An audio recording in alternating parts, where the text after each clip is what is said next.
4장 13절로 35절까지 보시겠습니다.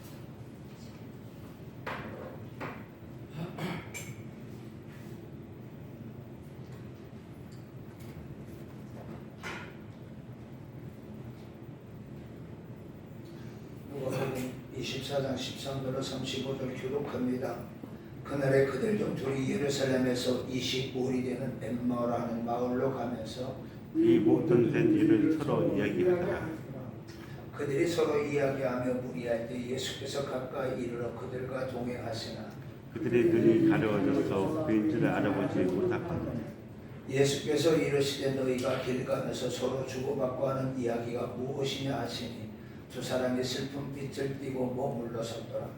한 사람이 빌바라는 자가 대답하여 이르되 당신이 예루살렘에 들어가면서도 요즘 거기서 된 일을 혼자만 알지 못하느냐.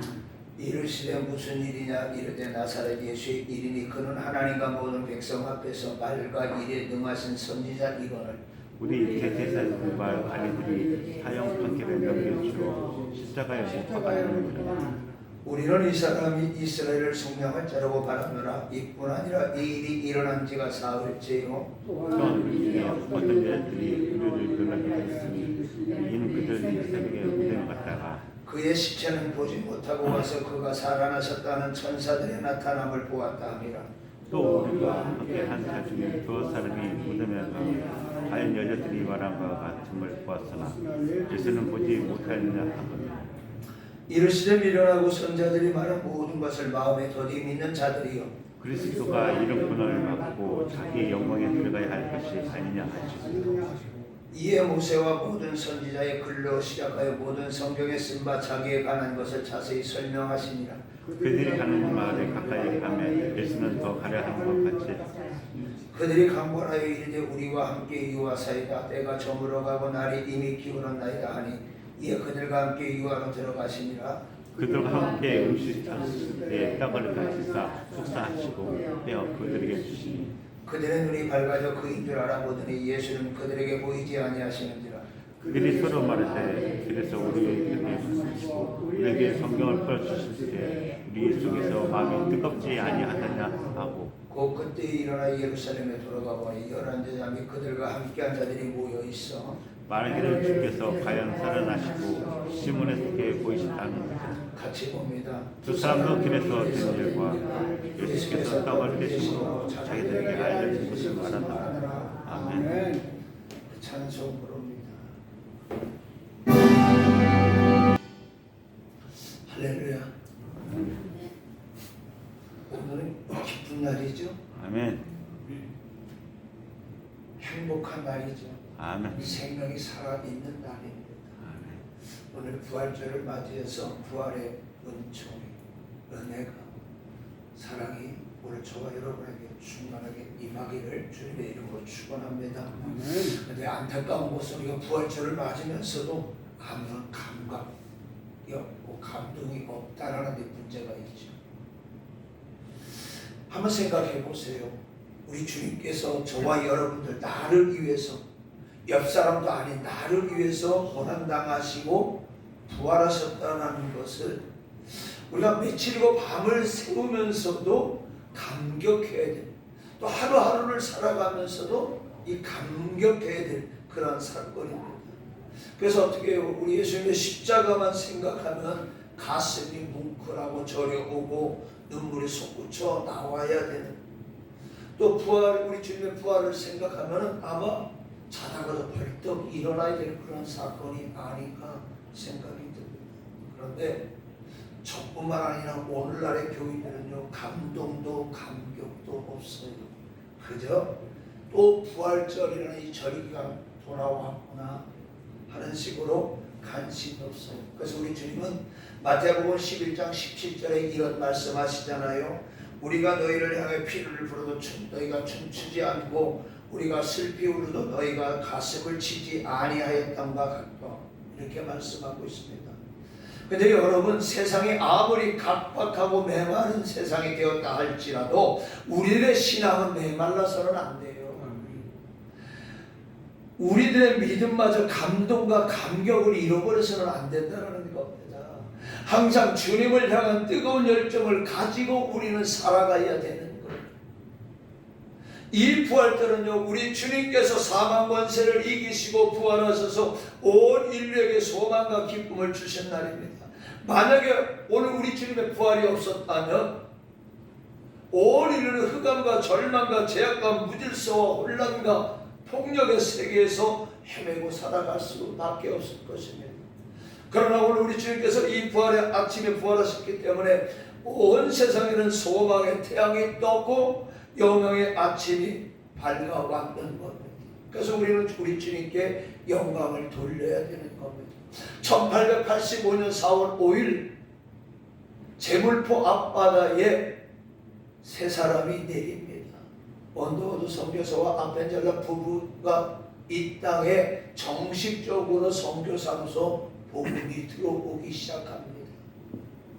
그 전까지는 이 사람 저런 사람 여러 사람이 들어와서 복음을 전했지만 정식적으로 선교사로서 들어왔던 이 세 사람으로 인해서 이 조선 땅은 이제 복음의 씨앗이 뿌려졌고 복음의 여명의 아침이 밝아져 왔던 겁니다.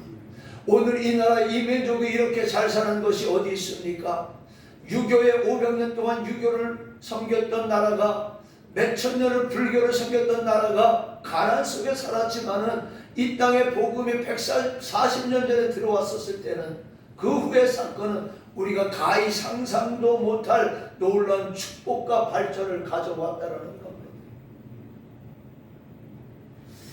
만약에 부활이 없었다면요, 이 세상은 이미 소돔과 고모라처럼 멸망을 받은 지 오래되었을 것입니다. 그렇기 때문에 이 부활주일이야말로 초교파적으로 교단을 떠나서 우리는 기뻐하고 감사하고 영광을 돌려야 되는 겁니다.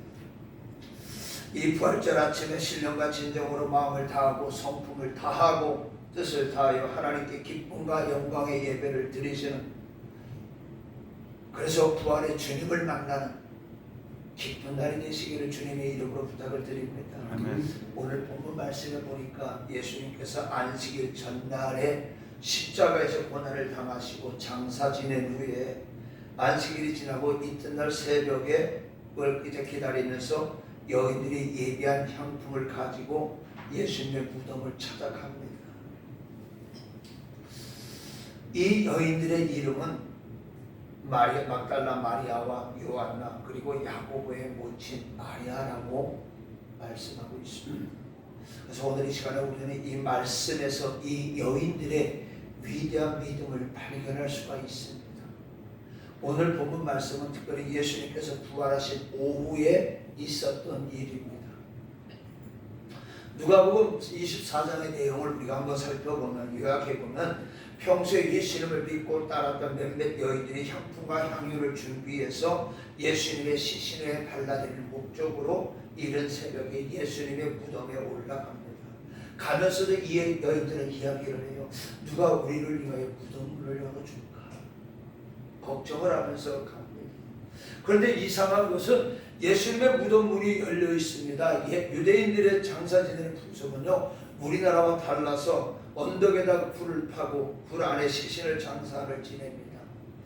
그런데 아리마대 사람 요셉이라는 사람이 자기를 위해서 무덤을 만들었다가 예수님을 그 새 무덤에 장사했던 겁니다.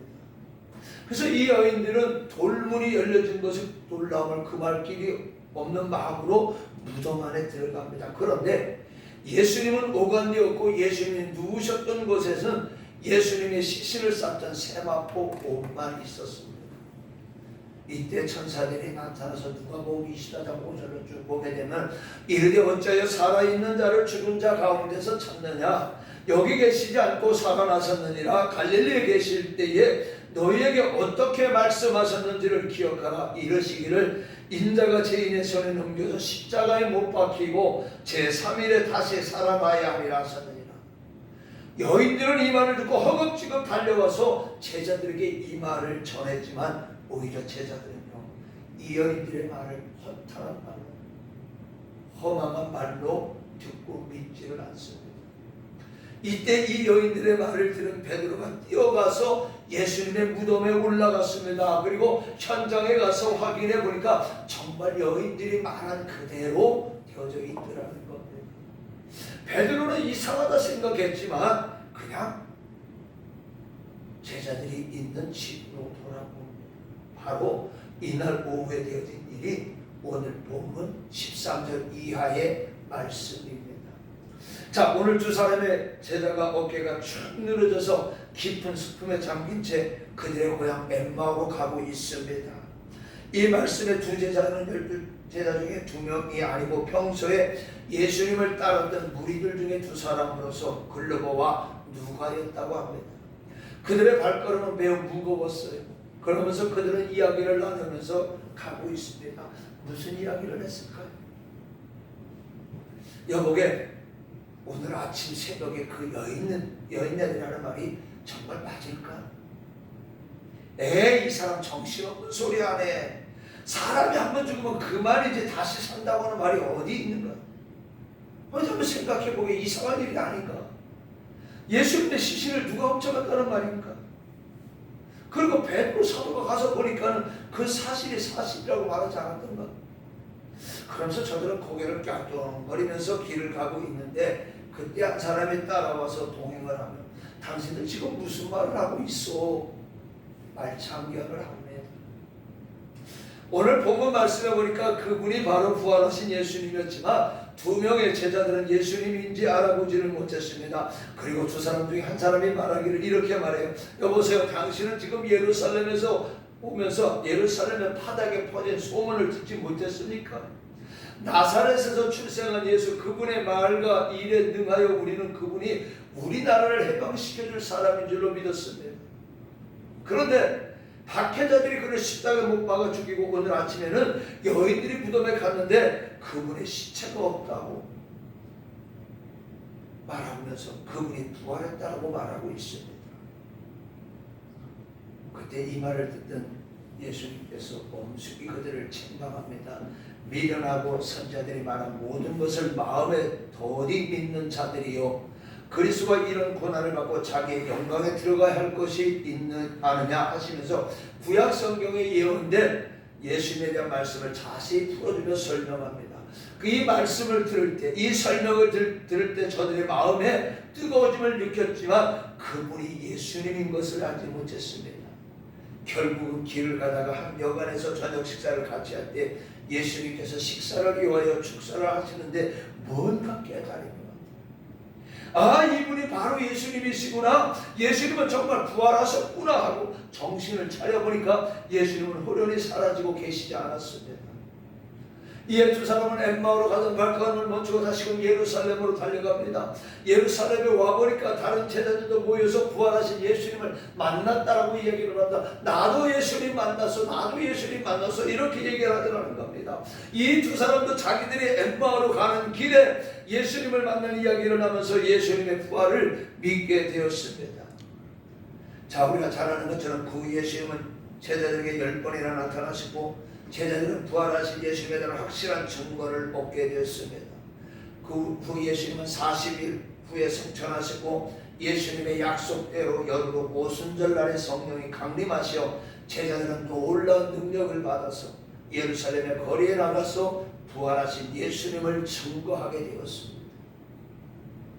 그때 당황한 것이 누구였을까요? 바리새인과 사두개인과 서기관 제사장들이었습니다. 그들은 별의별 조치를 다 했음에도 불구하고 사도행전 4장 20절에 보니까 우리가 보고 들은 것을 말하지 아니할 수 없다라고 하면서 매를 맞아도 죽임을 당해도 굴하지 않고 예수님의 부활을 증거하다가 11제자 모두 다 순교의 길을 걸어갔던 겁니다. 그토록 나약하고 의심하던 제자들이 부활의 메시지와 함께 생명을 내건 증인이 되었다고 하는 이 역사 속에서 오늘 저와 여러분은 무엇을 배워야 되겠습니까? 오늘 본문 말씀 중에 우리가 깊이 깨달아야 할 것은 예수님의 제자들의 모습입니다. 그들은 예수님의 제자로서 3년씩이나 동고동락을 했지만은 주님의 부활하신 사실 앞에서 당황하고 의심하고 그러면서 자신들의 어느 믿음의 격제에 이르기까지 몹시 갈등하는 모습을 발견하게 되어진다는 거예요. 오늘을 사는 저와 여러분들도 교회에 나와서 예배를 드리면서도 이 제자들과 같이 믿음이 없이 갈등을 느낄 때가 너무나도 많이 있습니다. 그렇기 때문에 주님이 부활하신 사건은 곧 내가 이후에 어느 날 부활의 영광에 참여할 모델이라고 하는 엄청난 소망이 있는 거예요.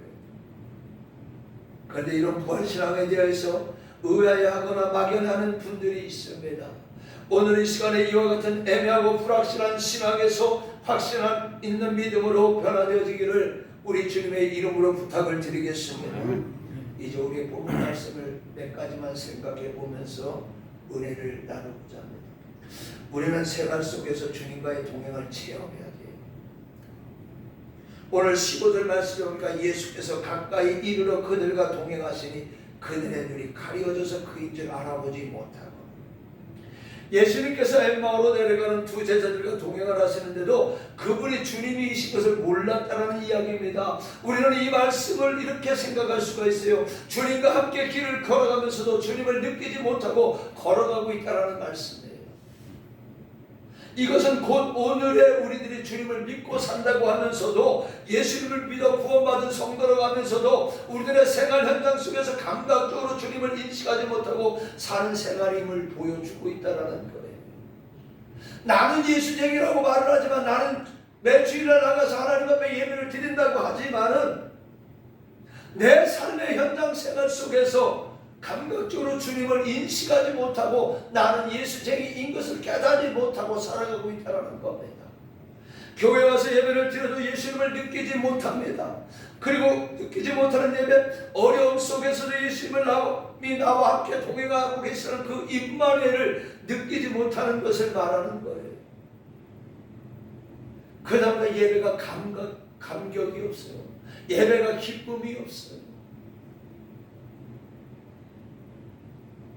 우리가 어느 날 죄악에 빠져 들어갔을 때 예수님이 이미 내 죄를 용서하셨다는 확신을 갖지 못하고 영원의 평안을 얻지 못하는 사람들을 가르치고 있어. 마가복음 8장 18절 말씀에 우리가 너희가 눈이 있어도 보지 못하며 귀가 있어도 듣지 못하느냐, 또 기억하지 못하느냐, 주님께서 이 폐역한 세대를 책망하신 말씀이 있습니다. 우리의 눈은 보라고 있고 귀는 들으라고 있습니다. 그런데도 우리는 눈을 가지고도 주님을 보지 못합니다. 귀가 있어도 주님의 음성을 듣지 못하고 가슴이 있어도 주님을 느끼지 못한다면 어떡합니까? 오늘 보지 못하는 이유를 성경 욥기서 17장 7절에 이렇게 말씀합니다. 내 눈은 근심 때문에 어두워지고 나의 온 지체는 그림자 같구나라고 말씀하고 있습니다. 근심에 빠지면 아무것도 볼 수가 없어요. 엠마오로 가는 두 제자들은 앞으로의 살아갈 생활에 대한 근심과 염려로 그들의 눈이 어두워져 주님을 몰라보았습니다. 요한복음 20장 13절로 14절에는 마리아가 예수님의 무덤에 가서 예수님의 시신이 없어진 것을 보고 당황합니다. 그러니까 너무 당황해서 슬퍼서 엉엉 웁니다. 그러나 사실은 주님께서 마리아의 등 뒤에서 계셨습니다. 너무 슬픔에 빠져 있다 보니까 눈에 보이지 않았던 거예요. 요한일서 2장 11절 보니까 그의 형제를 미워하는 자는 어둠에 있고 또 어둠이 행하면 갈 것을 알지 못하나니 이는 그 어둠이 그의 눈을 멀게 하였습니다. 미움이 눈을 가리우면 모든 것이 미웁게 보이지만 예쁘게 보이는 사람은 나쁜 일을 해도 예쁘게 보이는 겁니다. 그러므로 미움의 감정을 가지면 어떻게 해요? 분별력을 잃어버려요. 오늘 우리 마음속에 미움의 마음이 있었다면 이 시간에 예수의 이름으로 온전히 씻어내버리시기를 바랍니다. 그리고 사랑하는 마음을 가지시기를 바랍니다. 에베소 5장 16절에 보니까요, 우리의 머리에서는 면류관이 떨어져서는 오호라 우리의 범죄 때문이다. 이러므로 우리의 마음이 피곤하고 이러므로 우리 눈들이 어두우며 온 산이 황폐하여 여호가 그 안에서 논하니. 죄를 지으면 영혼이 어두워진다는 말이에요. 그리고 오늘 본문 말씀에 우리가 제자들이 예수님을 만났을 때 당황해하는 모습을 볼 수가 있습니다. 그것은 예수님이 평생에 그들에게 하신 말씀을 믿지 않았기 때문에 그래요. 의심의 마음을 가지고 모든 삶을 어떻게 해요? 올바르게 판단할 수가 없다는 겁니다. 그러면 오늘날 저와 여러분들의 영적 분별력을 흐르게 하는 것은 무엇입니까? 무엇이 저와 여러분의 영적 분별력을 흐리게 해서 예수님을 발견하지 못합니까? 우리가 늘 예배를 드리면서도 우리 주님을 만나지 못하는 이유가 무엇입니까? 저와 여러분 영적으로 보아야 할 것을 보지 못하게 하는 방해물이 무엇입니까? 그것은 바로 우리 저와 여러분들의 근심입니다. 걱정입니다. 슬픔입니다. 미움입니다. 범죄입니다. 욕심, 의심들입니다. 이런 것들이 성령으로 말미암아 제거되지 않으면 영의 눈이 어두워져 밝히 볼 수가 없다라는 거예요. 에베소서 1장 18절에 보니까 너희 마음의 눈을 밝히사 그의 부르심의 소망이 무엇이며 성도 안에서 그 기업의 영광의 풍성함이 무엇이며 그의 힘의 위력으로 역사심을 따라 믿는 우리에게 베푸신 능력이 지극히 크시며 어떠한 것을 너희로 알게 하시기를 구하노라. 영의 눈이 밝아지면요, 하나님이 왜 나를 부르셨는지를 알게 돼요. 그리고 이후에 우리들이 얻을 하나님의 아름다운 기업이 어떻게 준비되었는지도 알게 됩니다. 그러나 오늘 우리의 영의 눈이 어두워져 있으면요, 신령한 하나님의 세계를 볼 수가 없어요. 예수님의 제자들이 예수님과 동행하면서도 알아보지 못했고, 풍랑에 시달리던 제자들은 주님이 물 위로 걸어오실 때에 유령이라고 했고, 베드로는 디베라 바다에서 고기를 잡을 때 예수님이 찾아오셨지만 알아보지를 못했던 거예요.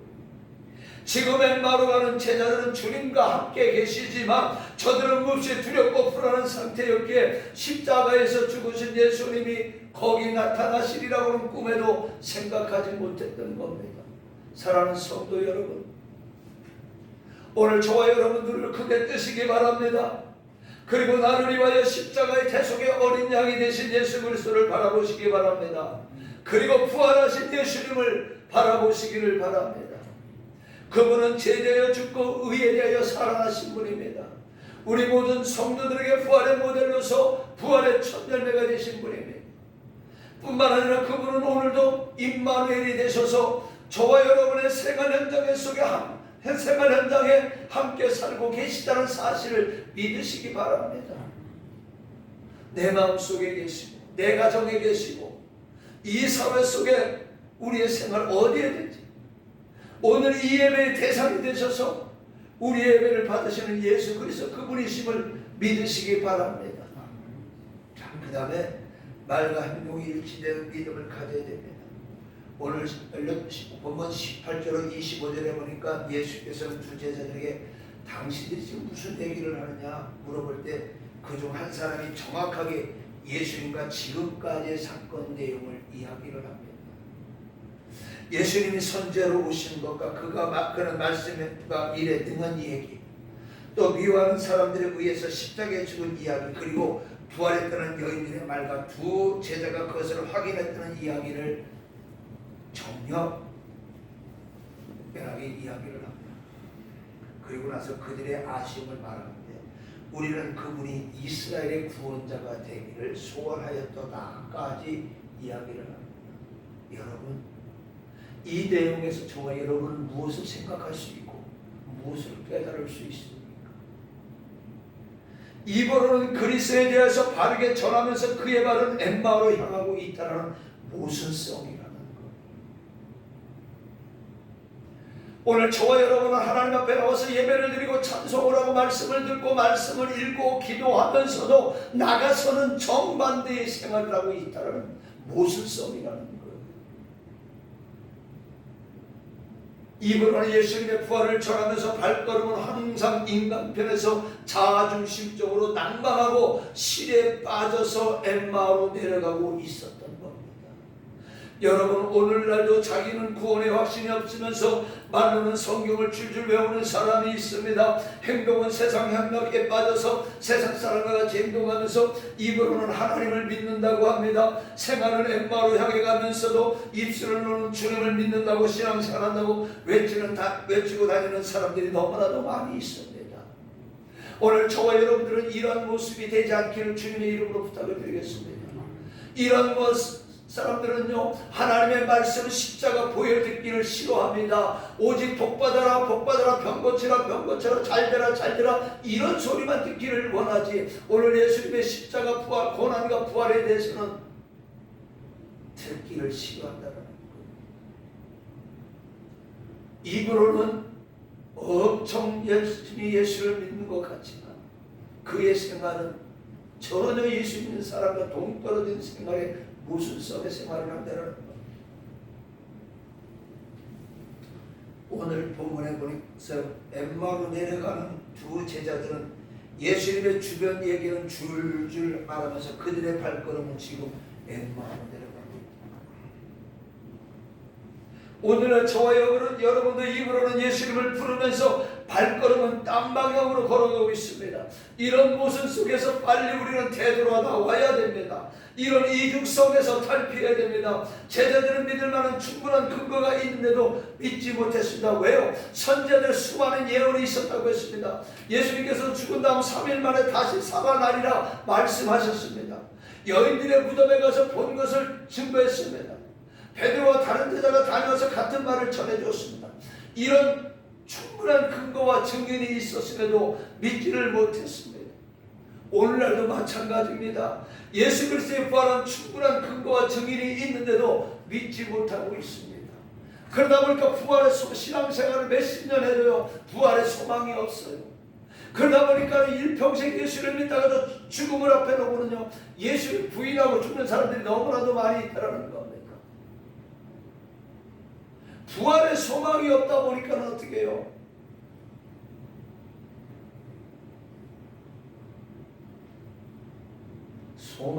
부활의 소망이 없음으로 인해서 늘 눈에 보이는 일들 속에서 불평, 불만, 차별, 절망할 수밖에 없다는 것. 오늘 성경은 우리에게 부활이 있음을 분명하게 증거하고 있습니다.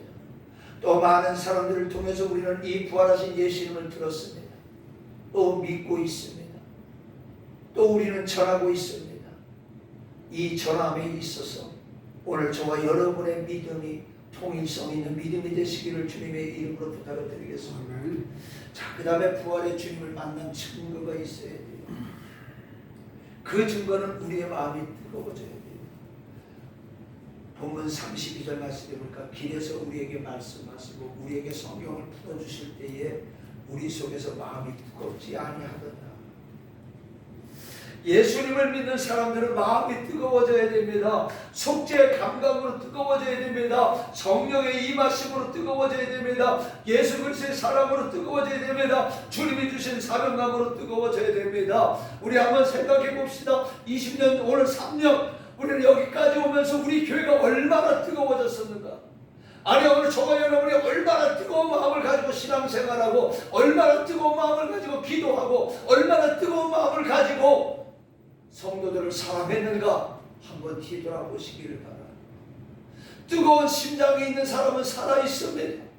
뜨거운 이 마음을 가지고 있는 교회는요 살아있는 겁니다. 우리 교회는 저와 여러분은요 예수를 믿고 있지만 지식적으로 경험적 지식적으로 그 다음에 연륜적으로 믿어왔습니다. 이제는 이 자리에서 벗어나서 우리 마음이 뜨거워지는 믿음을 가져야 된다는 겁니다. 우리 교회가 이 뜨거운 마음을 가져야 된다는 겁니다. 아멘. 오늘 예수 그리스도의 사랑으로 주님이 주신 사명감으로 뜨거워지는 교회가 되어져야 되는 겁니다. 아멘. 그리고 신령한 영의 눈이 열려져야 됩니다. 오늘 30절 31절에 보니까 그들과 함께 잡수실 때에 떡을 가지사 축소하시고 떼어 그들에게 주시니 그들의 눈이 밝아져 그인 줄 알아보더니 예수는 그들에게 보이지 아니하십니다.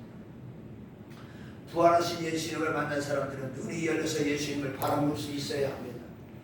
근심과 걱정에 쌓여서 낙심과 좌절 속에 엠마오로 가는 두 제자들을 향하여 예수님께서 성경 말씀을 잘 풀어서 설명해 주었습니다. 그 말씀을 들을 때 그들의 마음이 뜨거워졌다고 했습니다. 그런데도 그들은 깨닫지 못했어요. 오늘 저와 여러분 지금까지 신앙생활로서 수없는 설교를 들었습니다. 수없는 부활절 설교를 들었습니다. 그럼에도 불구하고 오늘 저와 여러분 세상의 걱정과 근심과 세상의 재리와 세상의 명예 때문에 오늘 말씀을 들어도 깨닫지 못하고 우리는 부활하신 주님을 만나지 못하고 지금까지 신앙생활하고 있지는 않았는가 한번 뒤돌아보시기를 바랍니다.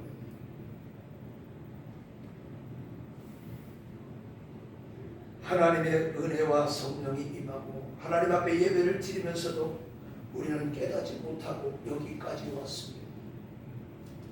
그러다 보니까 재풀에 넘어져가지고 재풀에 화가 나가지고 교회 나가고 나가서 가만히 있으면 좋은데 어떻게 해요? 교회 흉보입니다. 우리 교회 사람들이 그런다는 게 아니에요. 제가 3,000명이 넘는 교회에 있다 보니까 그런 성도가 많아요. 자기 아들이 목사님에도 불구하고 교회를 나왔는데 병 고쳐줄 줄 알았는데 안 고친다고 그 다음부터 안 나오는 집사님도 계시고 우리 교회는 그런 성도가 있다는 거예요. 왜 그래요? 누구를 만나지 못했어요? 예수님을 만나지 못했기 때문에. 부활하신 주님을 만나지 못했기 때문에. 예배를 드리면서도 그 심령에 하나님의 은혜와 성령이 임하지 못했기 때문에, 깨닫지 못했기 때문에 내 기분대로 신앙생활을, 내 마음대로 행동하고 이런 모습이라는 거예요.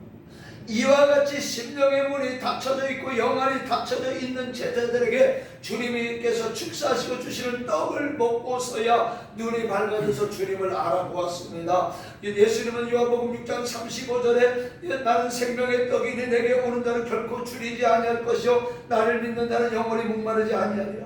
생명의 근원 되시는 예수님을 통해서 오늘 저와 여러분의 영안이 열려지기를 주님의 이름으로 축원합니다. 아멘. 그 다음에 예수님을 만난 사람들은 그의 인생길이 180도로 변화되어 되돌아오는 길이어야 됩니다. 1880년 지금부터 140년 전 4월 5일 날 이 땅에 복음이 들어왔어요. 물론 이전에도 토마스 선교사를 통해서 복음이 들어왔고 알렌이라는 사람이 이 땅에 들어와서 복음이라는 것을 전했지만 그들은 실상 복음을 전하기보다는 자신 토마스 선교사야 들어오면서 중국을 당했으니까 하지 못했지만 알렌이라는 사람은 중국의 선교사가 왔다 한국에 와서 그는 이 경성에서 이 인천까지 철도 넘는 부설권을 따기 위해서 자기의 이익을 위해서 이 땅에 왔던 겁니다. 그러나 1885년 4월 5일 날 바로 언더도 아펜젤라 이 부부가 이 땅에 첫 발을 내딛어서 복음이 전파되지 않았습니까? 근데 이 복음이 전파되어진 그 사건은 이 조선사회 우리나라에 엄청난 변화를 가져다 주었습니다. 좀 전에 말씀드린 수천 년 동안 불교 속에 500년 동안 유교 생활 속에서 가난과 질병 속에서 살아갈 수밖에 없었던 이 조선이 복음이 들어와서 획기적인 축복의 역사가 일어나지 않았습니까? 이 나라가 변화되어졌다는 것, 사람이 변화되어졌다는 것.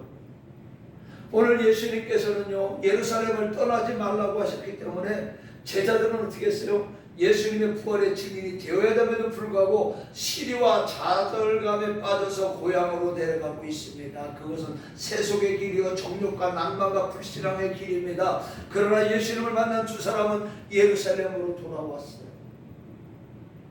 예루살렘으로 돌아오는 길은 신앙의 길이요 믿음의 길이요 주님의 뜻을 따르는 길이요 소망의 길이요 영생의 길인 줄 믿으시기 바랍니다. 그렇게도 그리스도 고향집을 앞에 두고요 다시 예루살렘으로 돌아왔습니다. 올라가는 길은요 어려운 길이요 고난의 길이요 순교의 길입니다. 부활의 주님을 만나고 마음이 뜨거워져 영의 눈이 열렸는데 아직도 근심과 걱정 속에 사로잡혀 있을 수는 없었던 거예요. 그들은 지체하지 않고 예루살렘으로 달려가서 우리도 예수님을 만났습니다. 나도 부활하신 주님을 만났습니다 라고 증거를 했던 겁니다. 이것이 완전히 변한 그리스도인의 모습입니다. 사랑하는 성도 여러분, 이제 지금까지 우리는 그냥 무덤덤하게 신앙생활하고 여기까지 왔습니다. 우리에게는 무덤덤하게 여기까지 왔습니다. 이제는 우리가 이 부활하신 주님을 이 아침에 만나시기를 바랍니다. 그리고 저와 여러분이 변화되어지기를 바랍니다. 우리 교회가 변화되어져서 정말로 이 자리를 떠나지 말고 이 자리를 채우고 이 교회를 통해서 하나님께서 하시고자 하는, 여러분들을 통해서 하나님께서 하시고자 하는 일들을 이루어 나가는, 그래서 변화되어지는, 지금까지 주저앉아 있었던 저와 여러분들이 이제는 일어나서 하나님 앞에 영광 돌리는 귀한 사명 감당하시길 바랍니다. 아멘. 주님의 부활을 믿는다고 입으로 말하면서 행함이 따르지 않는 잘못된 신앙이 아니라 야고보서 2장 17절에 이와 같이 행함이 없는 믿음은 죽은 믿음이라고 하셨는데, 이제 우리는 이 죽은 믿음에서 이 부활의 아침에 살아있는 부활의 믿음으로 변화되어지기를 바랍니다. 우리 교회가 부활의 믿음으로 변화되어지는 시간이 되어지기를 바랍니다. 아멘. 말씀 마칩니다. 사랑하는 성도 여러분, 우리 모두는 누구를 막론하고 자기가 지켜야 할 자리가 있습니다. 그 자리를 벗어나지 말고 지켜야 됩니다. 성도의 자리, 신앙의 자리, 직분자의 자리를 지키고 엠마오로 내려가는 상태가 되지 말아야 됩니다. 오늘 저와 여러분들은 믿음의 자리를 잘 지키는 성도가 되시기를 주님의 이름으로 부탁을 드립니다. 믿음과 신앙이 내려가지 말기를 바랍니다. 내려간다는 것은 두 가지 의미가 있습니다. 높은 것에서 낮은 것으로 내려가는 것과 형편과 사정이 나빠졌다는 겁니다. 엄격히 생각하는 두 가지 다 공통점을 갖고 있습니다. 오늘 본문 말씀에도 두 사람이 예루살렘에서 엠마오로 내려갔다고 했습니다. 그들은 예수님이 십자가에서 죽으시는 모습을 보고 어떻게 했어요? 낭패와 실망에 빠져서 다시 살 길을 찾아 엠마오로 내려가고 있었던 겁니다. 성경에 보니까요, 예루살렘을 떠나서 잘된 사람이 잘되었다고 기록된 것이 없습니다. 누가복음 10장 30절에 보면 예루살렘에서 여리고로 내려가는 사람이 강도를 만납니다. 구약성경 열왕기하 2장 36절에 보니까 시므이라고 하는 사람은 예루살렘을 벗어나지 말라고 했는데 예루살렘을 벗어남으로 인해서 죽음을 당합니다. 룻기서 11장에도 나오며 그의 가족이 기근을 피해서 베들레헴에서 모압 땅으로 내려가서 환난을 당합니다. 자, 그리고 그들이 다시금 돌아올 때는, 하나님의 성으로 돌아올 때는 회복의 역사가 일어나더라는 것. 여러분, 세상의 일 때문에, 내 기분 때문에, 누구 때문에 주님의 날을 범하지 않고 말고 세상으로 내려가지 않기를 주님의 이름으로 부탁을 드리겠습니다. 아멘. 여러분, 엠마오 길은 세상 길이에요. 타락의 길입니다. 낭패와 실망의 길입니다. 세상 길로 향했던 두 사람이 부활의 주님을 만나서 변화되어 되돌아온 것처럼 오늘의 저와 여러분들도 지금까지 세상으로 향했던 발걸음을 하나님께로 향해서 올라가는 생활로 변화되어 영원토록 주님과 함께하는 생활이 되시기를 축원합니다. 아멘. 여러분, 오늘 교회 오실 때 무슨 마음을 가지고 오셨습니까? 여러분 중에는 예수 없는 예배를 드리는 분들도 있습니다. 오늘부터는 부활하신 예수님을 꼭 붙잡고 가시기를 바랍니다. 그리고 이제 어떤 형편, 어떤 이유에 있어서든 간에 기쁨의 예수, 생명의 예수, 소망의 예수와 함께 여러분의 생활 현장 속에서 날마다 이 예수와 동행함으로 승리하시기를 주님의 이름으로 축원합니다. 축원합니다. 은혜로우신 우리 아버지 하나님 감사합니다. 이 시간까지 하나님 우리는 부활하신 주님과 동행한다 하면서도, 부활의 주님을 믿는다 하면서도 우리는 그리하지 못했습니다.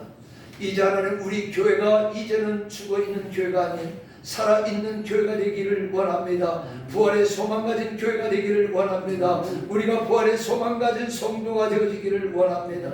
엠마오로 향했던 우리의 발걸음, 우리 교회가 이제는 아버지 하나님 예루살렘으로 주님 앞으로 옮겨지는 축복이 임하게 하여 주시옵소서. 예수님의 이름으로 감사하며 기도드리옵나이다. 아멘.